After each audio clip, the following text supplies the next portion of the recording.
talking about the Titans here. The Titans. Swing and a drive, left field. It's gone. It is gone. It is Bedlam at the bank. The Philadelphia Phillies are 2008 World Champions of Baseball.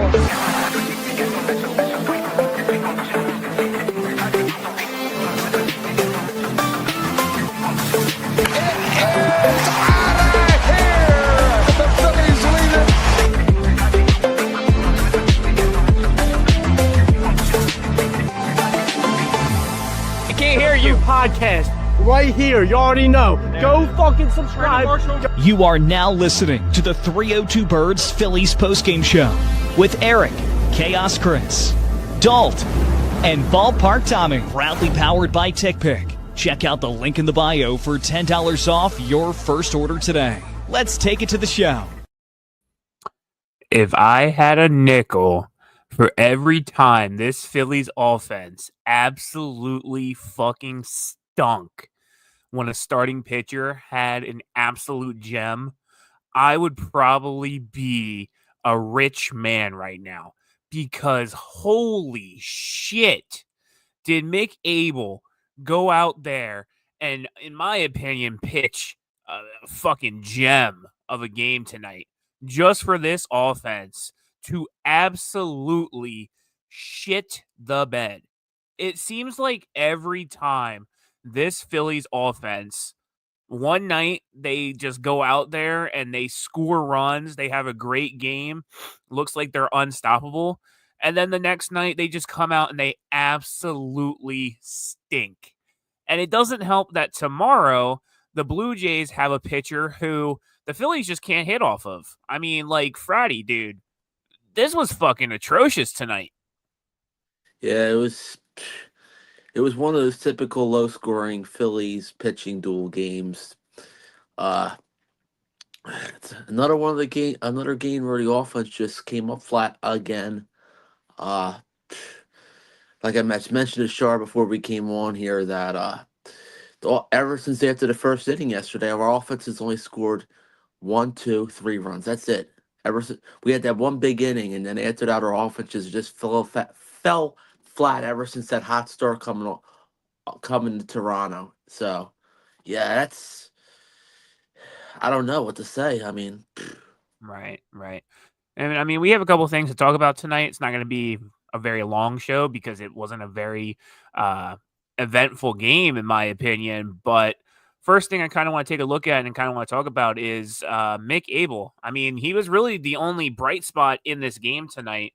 Looked like an absolute stud. I'm going to put my mic down because I'm tired of holding it. But looked like an absolute stud. I mean, he looked fine. I thought he got pulled a little bit too early, but fucking Rob Thompson never knows how to manage a starting rotation for pitching to save his life. But Mick Abel went 5.1 innings pitched, 3 hits, 1 run.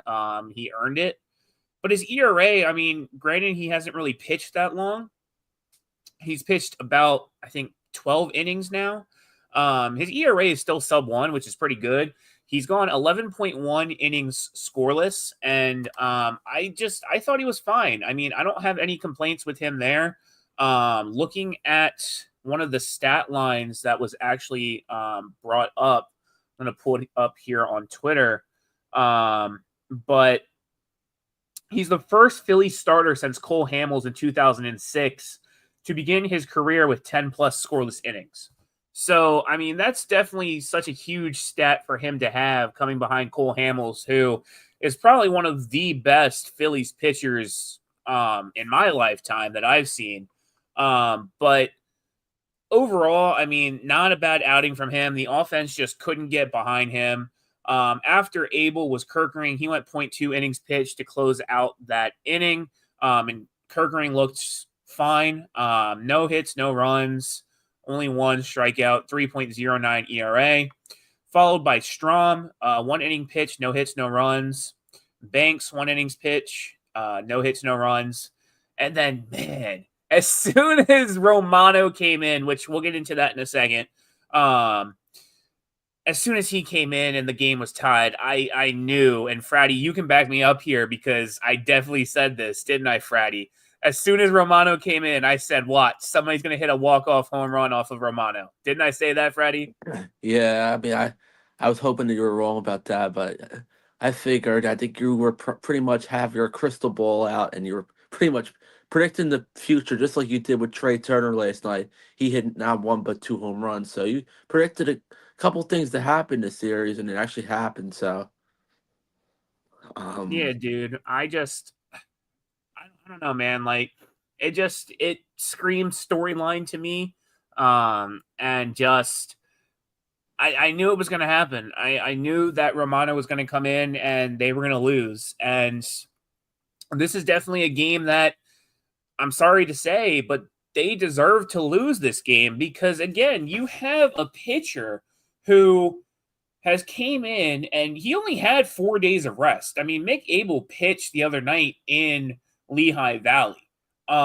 So for him to come in off of 4 days rest, which to some it's a decent amount of rest, to some it's not. I mean, it depends on how you look at it. But for him to come in and give you 5 shutout innings in his second major league start, and you can't do anything offensively is just atrocious. And I mean, the Phillies are going against Chris Bassett tomorrow, who, again, they can't hit off of. Every time that they face Chris Bassett, he just lights us up. Like, they can't hit off of him. So I don't know, man. Like, I really think that this team at the trade deadline really needs some improvements. And the one thing that they need improvement on is center field. Because my fucking God, if I have to watch Brandon Marsh in center field make a dumb play by sliding or trying to dive for a ball when he does not need to slide or dive for a ball, I am going to scream because I swear that ball that was hit to the outfield where he slid and the ball just bounces off his glove because he slid, you don't need to slide there. You don't. There's no point in you trying to slide there. If you just keep your body upright and you keep running into the ball with your glove out, guaranteed you catch that. Tom said it. Ruben said it on the broadcast. I mean, I saw everybody on Twitter saying the same thing, all the sports analysts saying the same thing, that, again, that slide just wasn't needed. And if Marsh was in the outfield, dude, I will take I said Marsh. If Rojas was in the outfield, excuse me. If Rojas was in the outfield, I would take Rojas going 0 for 100 if that means that he can catch shit without it scoring runs. Like, again, I just can't understand why Marsh is playing center field.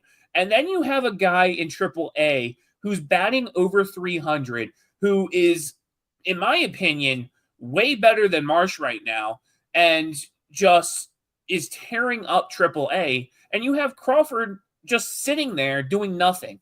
And I get it. Like, you know, I saw some stuff on Twitter saying that they're not calling him up due to like arbitration stuff or something like that. But like, I think that's stupid. I think it's stupid. Literally, I said this last night with Chris on the show. The Phillies with their center fielders rank like the lowest in the MLB for batting average. One of the lowest teams for batting average from center fielders. They can't hit. They can't do anything at the plate. Bases were loaded with 1 out. You have guys coming up that can't do shit. Like, the whole team as a whole tonight sucked. But again, if Brandon Marsh actually caught that ball, we might be sitting here with a different outcome for this game. I don't know because, you know, Jordan Romano at the end of that game fucking stunk. But like, Fratty, I mean, like, what do you think? At this point, I think Brandon Marsh is trade fodder. I think he needs to be traded at the trade deadline. I agree. I think if we could throw him in for a package deal, maybe throw him in and throw maybe one other Phillies player in there. Him, a minor leaguer, one of our minor league players, not Otto Kemper, Crawford, or any of those, one or something. One of our minor leaguers, him, and maybe one of our other players who's on the current roster. I'm not saying Garrett, definitely not Garrett Stubbs, because I don't know what's the future of JT looks like, but um, yeah, you throw in. If I had to guess anybody else who we would toss in there, it might be one of our bullpen pitchers, and then we make a deal from there, and then we try to make another trade and try to sign up another bullpen arm like we've been doing. Uh, like I don't know what we're gonna do with this center field area, because we got Rojas, who plays good, but he bats he bats okay, but not the best. Uh, so if Marsh gets traded, we just get a minor league. If we don't get much in return, we're gonna have to call up another center fielder. So we're in it. We're in a we have interesting problems going on here between not only our outfield but our starting pitching. It's a Right. it's a circus going on right now. So Right. And I mean, here's my thing is I along with other Phillies fans know that at the trade deadline, like we could make a list and say we need A, B, C, and D, and Dave Dombrowski is going to go out and he's not going to get you anything on the list. Nothing at all. I mean, like this guy as a GM, you look at the past couple years, really just, and I know we've kind of said this the past couple nights, and we're kind of beating a dead horse right now, but it's just something that is always such a topic because again, you see the issues each and every night when this team loses, and it just brings up this topic again and again and again because he doesn't do anything to improve this team. I mean, you look at teams like the Dodgers, you look at teams like the Mets, who have significantly improved their team in the NL. I mean, the Dodgers, like every time I go onto the roster reports and the activity reports on the MLB app, the Dodgers are signing whoever they want to sign. So like I think this team really needs help when it comes to center field and the bullpen. Do I think Dave Dombrowski is going to be able to do it? No. Um, the only thing I could see Dave doing if he really wants to get somebody decent is throwing Mick Abel into some kind of package deal for some kind of player down the line. I mean, the only thing with Mick Abel is I don't really know where he would fit in this lineup right now. Aaron Nola apparently is still feeling sore, so he's not on the track to start anytime soon. I mean, Mick Abel's probably going to stay up here for a couple more games, I would assume. I don't know if they're going to send him down anytime soon. But yeah, I mean, I don't know. Like, there's just a lot of trade deadline stuff that is going to occur that I think a lot of Phillies fans probably just won't agree with, whatever happens. But the last topic we're going to talk about tonight, Jordan Romano. Or as you can see here, Romano. He just again, second loss of the season. It just seems like every time he comes in lately, he's just blowing it.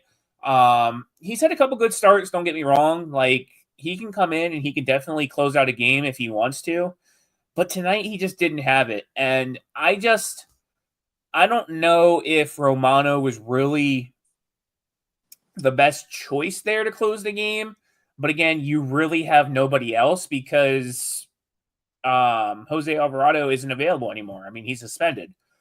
And the only reason why I say Jordan Romano probably wasn't the best guy to put there is because he's pitching against his former team. And I feel like anytime you pitch against your former team who knows your pitches, who knows your stuff, who is familiar with what you're going to throw at them, it doesn't end well. And like Dalt said here, I do think they trade for a closer. But again, like I was saying earlier, I don't know what you bundle in for a closer. Like that's the issue. Like this is a good question. It's just I don't know what you bundle in for a closer, because my worry is that Dave is going to again give up too much, and for my football fans out there, get fleeced. So like I just like I don't know, man. I don't know.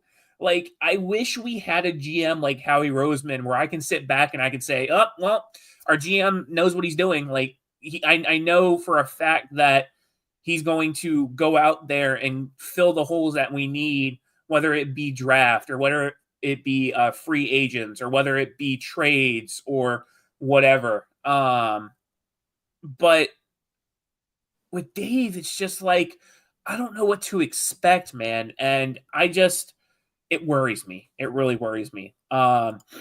Joey, appreciate you tuning in. Move Ranger to the pen. We've talked about this a couple times on the show, Chris and I, as well as Fratty. And I don't think it's a good move, especially in a contract year where Rangers expecting to possibly get extended with the Phillies or whatever happens. But I don't think you move Ranger to the bullpen. I mean, it makes sense on paper to move him to the bullpen just because he can be that long guy, but you just move Taijuan Walker to the bullpen. He's going to be your long man come later this season. And I don't think you move Ranger to the bullpen. I think it would really irritate him and piss him off. And it would, if you want to bring him back for another year, it would kind of turn him away. So I don't think you move him to the bullpen. Friday, do you have anything you wanted to add?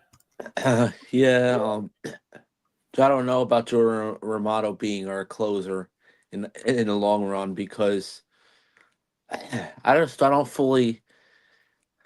really don't fully trust him in that situation. I really think we need a legit closer. Losing to Jose Alvarado earlier this season, back in May, is being suspended. I know he'll be back in August, but that's pretty much irrelevant because he can't even pitch in the postseason anyway. If we make it, which I think we probably will make the postseason, but that's really irrelevant to the situation that's going on with Romano, because we have to figure out who we want in there to be our better option. And I think Romano is still a good bullpen pitcher, but I don't know if I trust him in a closer's role down the road.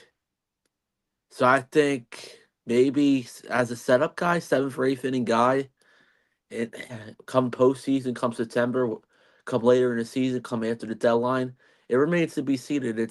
It's another interesting problem for the Philadelphia Phillies to have down the road. You also got Matt Strom as another option, but he's iffy. He's been iffy a little bit too this season, so from time to time. So I really don't know. I think it's closer by committee at this point. So I mean, right, and like I feel like that's what they did last year too, and it doesn't work. I feel like ever since you kind of got rid, which he wasn't great, don't get me wrong. Ever since you got rid of Craig Kimbrell, who was your guaranteed closer every night a couple years ago, they just haven't had any success with the closer spot. And again, you lost Jose Alvarado, who was your closer. So I don't know what the answer is. I'm not a GM. Like, that's not my profession. But yeah, I don't know, man. I don't know what the answers are right now. Obviously, they need some kind of bullpen help. I'm kind of surprised they haven't done anything yet, but nobody's really on the market right now.